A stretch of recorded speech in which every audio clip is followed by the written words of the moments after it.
नमस्कार, मैं दानिश संसार और आप देख रहे हैं बिहार। हमारे साथ बातचीत करने के लिए सुप्रीम कोर्ट के वरिष्ठ वकील भानु प्रताप जी मौजूद है। जिस तरीके से टीवी डिबेट में नुपुर शर्मा के द्वारा पैगंबर मोहम्मद साहब के ऊपर जो विवादित बयान दिया गया, उसको लेकर के देश में, अपने देश में पक्ष और विपक्ष दोनों जो है सड़कों पे कहीं ना कहीं उतर आए और जो मुद्दा जो है वो देश से जाकर विदेश, जो खाड़ी देश है, जो अरब कंट्री है, वहां तक मामला पहुंच गया। अरब कंट्री यहां तक तो ये कह रहा है कि भारत को जो है इस मामले पे जो माफी मांगनी चाहिए और नुपुर शर्मा के खिलाफ जो है कड़ी से कड़ी कार्रवाई भी करनी चाहिए। तमाम मुद्दे पे बातचीत करेंगे। सुप्रीम कोर्ट के वरिष्ठ वकील है। हालांकि अब अपडेट आपको बता देते हैं कि विदेश मंत्रालय है, उन्होंने साफ कह दिया है आज कि ये जो बयान है ये सरकार के बयान नहीं है, ये एक इंडिविजुअल के बयान है। इन तमाम मुद्दे पे बातचीत करेंगे। सुप्रीम कोर्ट के वरिष्ठ वकील हैं, कानून के काफी जानकार हैं। भानु प्रताप जी, जो बयान सामने आया है, अजान, नमाज, इन मुद्दों पे तो बयानबाजी चलती रहती है, कोई सुध भी नहीं लेता है, लेकिन अब मामला इतना बढ़ गया, जो मुसलमानों के लिए जो प्रोफेट हैं मोहम्मद साहब, उन तक मामला पहुंच गया, तो कैसे देख रहे हैं? मैं समझता हूँ ये बहुत ही गंभीर विषय है। आप धीरे धीरे बढ़ते बढ़ते, अभी आपने बिल्कुल ठीक कहा कि अजान है, नमाज है, ये है, वो है, और यहाँ से बढ़ते बढ़ते आप मोहम्मद साहब तक पहुँच गए। यानी कि पूरी दुनिया में जितने मुस्लिम समाज हैं उनके लिए पैगंबर मोहम्मद साहब सबसे ऊपर हैं। अगर आप पैगंबर मोहम्मद साहब को बिना जाने, उनके विषय में एक धर्म विशेष की मानसिकता से पीड़ित होकर अपमान करने का काम करेंगे या अपमानजनक, बहुत ही घटिया एक टिप्पणी आप करेंगे, मैं समझता हूँ ये बहुत गंभीर स्थिति है और इस विषय में बहुत सख्त संज्ञान, सख्त कार्रवाई सरकार द्वारा, कानून द्वारा की जानी चाहिए, जो अभी तक हुई नहीं है। 10 दिन से ऊपर हो गए थे, कोई कार्रवाई जो यहाँ पे, हालांकि प्रोटेस्ट भी चलते रहे थे, लोग विरोध कर रहे थे, कार्रवाई नहीं हुई। अरब कंट्री के बीच में आने के बाद जो कार्रवाई होती है, क्या इसे ये माना जाए कि सरकार दबाव में कार्रवाई की? नहीं, निश्चित रूप से इतना दबाव तो है ही भाई। जो अरब देश हैं, उन देशों के साथ हमारे संबंध आज से नहीं हैं, बहुत पुराने संबंध हैं और बहुत अच्छे संबंध रहे हैं। सरकार किसी की भी रही हो, लेकिन अरब देशों के साथ में हमारे संबंध लगातार बहुत अच्छे रहे हैं। चाहे हमारे संबंध अमेरिका से कैसे भी रहे हों, रशिया से कैसे रहे हों, लेकिन उस सब के बावजूद भी अरब देशों से हमारे संबंध बहुत अच्छे रहे हैं। सो उन सारी चीज़ों को देखते हुए, और ये केवल भारत के मुस्लिम समाज का अपमान नहीं है, ये तो पूरी दुनिया भर के जो मुस्लिम समाज हैं उनका अपमान है अगर आप पैगंबर साहब के विरोध में कोई घटिया टिप्पणी करते हैं तो स्वाभाविक है कि अगर भाई कार्रवाई यहीं पे हो सकती थी, बिल्कुल हो सकती थी, लेकिन की तो नहीं गई।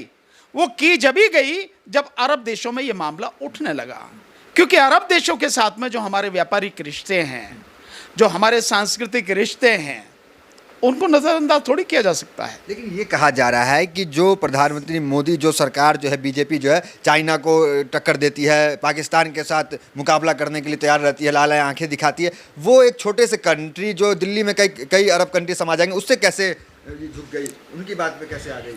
कहीं किसी को आंख दिखाने की स्थिति में प्रधानमंत्री नहीं है, मोदी सरकार कहीं भी नहीं है, न पाकिस्तान को, न चाइना को। ये केवल एक झूठ का गुब्बारा इन्होंने फुला रखा है और कुछ भी नहीं है। अगर ये उस स्थिति में होते तो देश आज जहां खड़ा है ऐसा नहीं होता। चाइना के सामने एक तरह से पूरी तरह मोदी सरकार ने सरेंडर कर रखा है। चाइना का व्यापार लगातार बढ़ता चला जा रहा है। अभी 37% व्यापार बढ़ गया है पिछले साल में ही।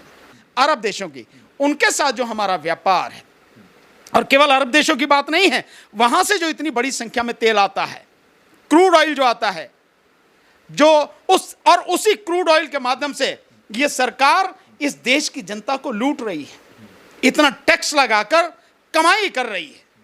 सो उस सब पे असर पड़ेगा अगर ये सारी स्थिति होगी। माना कल अरब देशों ने तय कर लिया कि नहीं देंगे, भारत को तेल नहीं देंगे, तब क्या करेंगे आप? तो भारत तो एक मजबूत है रे, हर तरीके। काहे बात का मजबूत छोड़ा भारत को? भारत मजबूत काहे बात का छोड़ा?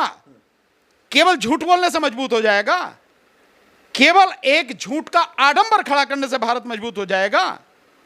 लोगों को गुमराह करने से भारत मजबूत हो जाएगा? की परिकल्पना तो कर रही है मोदी सरकार। विश्व गुरु अनपढ़ आदमी ये बात कह रहा है कि विश्व गुरु बनाओगे देश को, अनपढ़ आदमी। अपने आप में इसका आप समझ सकते हैं, जिस देश से 7 लाख से ज्यादा स्टूडेंट हर साल विदेशों में पढ़ने जाते हैं और 95% बच्चे वहीं रह जाते हैं, भारत कभी लौट कर नहीं आते हैं, ऐसे विश्वगुरु बनेगा? विश्वगुरु की मतलब अर्थ भी मालूम है? नहीं मालूम है। तो ये सब कहने वाली बातें हैं, हकीकत कुछ और है। सो जो अरब देशों ने जो कहा है, यह भी भारत के सामने पहली बार ऐसी स्थिति आई है कि कोई देश भारत को यह कहे कि भारत को माफी मांगनी चाहिए। और हुआ क्यों है? सिर्फ बीजेपी के गुंडों की वजह से, जिन्होंने इतना घृणित, इतना अपमानजनक बयान पैगंबर मोहम्मद साहब के विषय में देश की छवि खराब कर कहीं ना कहीं इस तरह के प्रवक्ता कर रहे हैं। देश की केवल छवि खराब नहीं है, न केवल छवि खराब है, बल्कि देश की अर्थव्यवस्था और देश की सुरक्षा को खतरा है।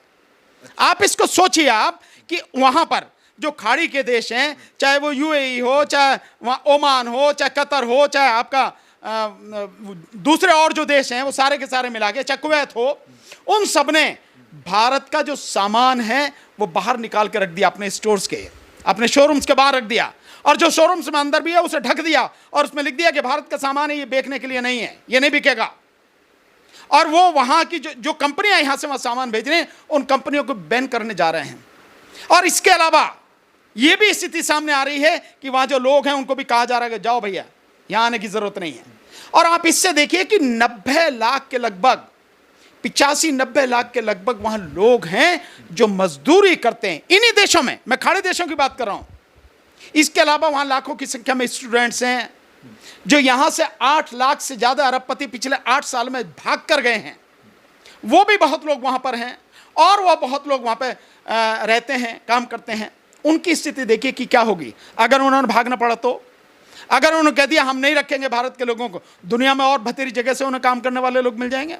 भारत के लोगों को वहां से निकाल दिया तो जिन लोगों को निकाला जाएगा उनका रोजगार गया, उनका रोजगार गया। पे खतरा है कि बहुत बड़ा खतरा है। आप ये देखिए कि यहां पे जो भारत में, वहां से जो विदेश में रहने वाले लोग हैं जो पैसा भेजते हैं, आप उसको कैलकुलेट कीजिए।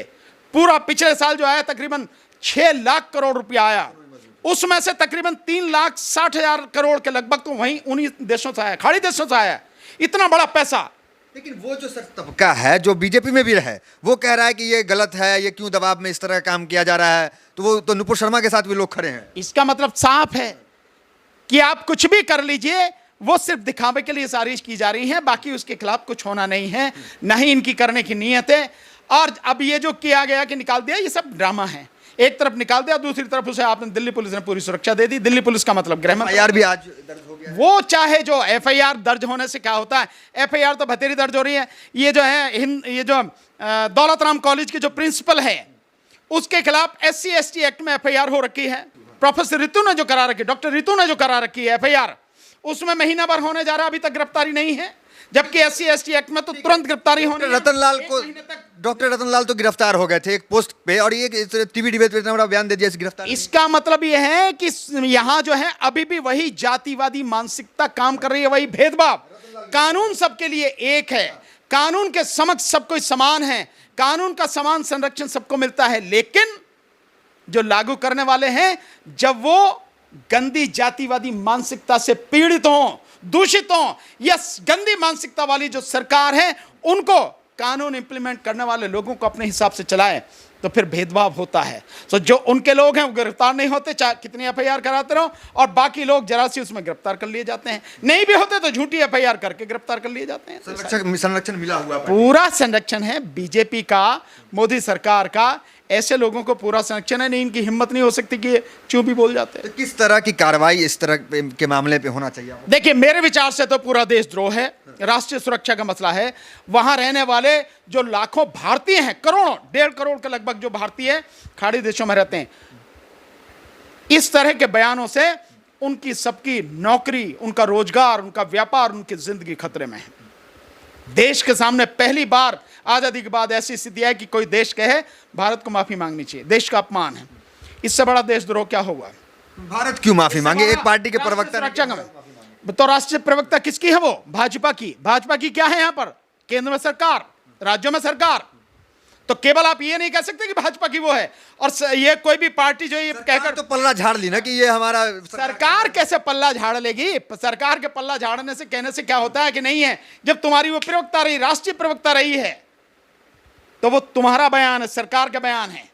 आप कह नहीं सकते ऐसी गुंडे आपने छोड़ रखे हैं, वो जो भी कहते हैं, और जब भी ये बात आए, जब फंसने पे आओ, कह दो भाई व्यक्तिगत वो है। नेताओं के लिस्ट आ गए हैं जिनको अब कार्रवाई करेगी भारतीय जनता पार्टी, जो इस तरह के बयानबाजी करते हैं, तो या इसका स्वागत करेंगे? तो ये इस बात का स्वागत, क्या कार्रवाई करेगी? क्या जो मिनिस्टर रहे हैं पहले उन्हें हमेशा के लिए पार्टी से निकालेगी? क्या उनके खिलाफ एफआईआर दर्ज कराएगी? उन्हें अरेस्ट करवाएगी? क्या वो जो 8,000 बयान दिए गए हैं इन 8 सालों में, पिछले 8 सालों में, उन्हें वापस लिया जाएगा? प्रधानमंत्री, गृह मंत्री इसके लिए माफी मांगेंगे? क्या मोहन भागवत उसके लिए माफी मांगेंगे? क्या नहीं मांगेंगे? नहीं कुछ होगा। ये एक चीज पच नहीं रहा है कि एक तरफ कहा जाता है कि 56 इंच है इनकी विदेश नीति की तारीफ, एक तरफ कहा जाता है कि मुस्लिम कंट्री जो लोग कुछ कह रहे हैं कि उनसे कैसे प्रधानमंत्री मोदी जी दबाव में। विदेश नीति कुछ है ही नहीं यार। काहे की विदेश नीति है? विदेश नीति की एबीसीडी पता नहीं है। लेकिन चाइना को टक्कर दे देते हैं। बात कर रहे हो, जिस विदेश नीति की बात कर रहे हो, चाइना को लाल आंखें दिखाने वाली एक भी बार दिखाई लाल आंखें? लाल क्या पीली दिखा दो चाइना को, एक बार भी नहीं दिखाई। दूसरी स्थिति यह है कि 10 एक के बदले 10 सर लाने की बात थी पाकिस्तान से, आधा भी आया कोई शर्म वहां से नहीं आया ना। दूसरी बात यह है कि जितने भी भारत के आसपास देश थे सारे देश दुश्मन बना लिए, सब चाइना के पाले में जाके बैठ गए सारे के सारे। जो यहाँ पे सार्क देशों का एक संगठन था वो बिल्कुल बेकार हो गया। काहे की विदेश नीति है? काहे की विदेश नीति है? जो इतना बड़ा हमारा दोस्त था रशिया, हमेशा था हमारे साथ में रहा, वो आज हमारे साथ में नहीं है। वो हमसे कहीं ज्यादा नजदीक पाकिस्तान और चाइना के। क्या विदेश नीति है? क्या विदेश नीति है कि जो वो कल पुर्जों का शेयर बनाया था मेक इन इंडिया वाला, कोई देश यहां आया इन्वेस्टमेंट करने? आपको मालूम है कई लाख करोड़ रुपया पिछले कुछ समय में निकाल लिया गया विदेशी जो इन्वेस्टर हैं उन्होंने शेयर मार्केट से। ये स्थिति है, आप किसकी बात कर रहे हो आप? तो ये सब कहने की बातें हैं। कोई नीति, अनपढ़ आदमी की नीति भी क्या डंका नहीं बज रहा है। अरे अनपढ़ आदमी का क्या डंका बजेगा? क्या नीति बनेगी? ये केवल झूठ है जो अपने चंद जो पैसे वाले लोगों के, जिनको झोले में सब कुछ पूरा देश बेचा जा रहा है, कौड़ियों के दाम डाला जा रहा है, उनके पैसे पे ये सब कुछ जो है झूठ का आडंबर खड़ा किया गया और कुछ नहीं है। ठीक है, तो ये सुप्रीम कोर्ट के वरिष्ठ वकील भानु प्रताप जी थे जो कि बड़ी बेबाकी से तमाम सवालों का यहाँ पे जो है जवाब दे रहे थे। तो फिलहाल वीडियो में इतना, मिलता है अगली वीडियो से बने रहे हमारे साथ। बहुत बहुत धन्यवाद।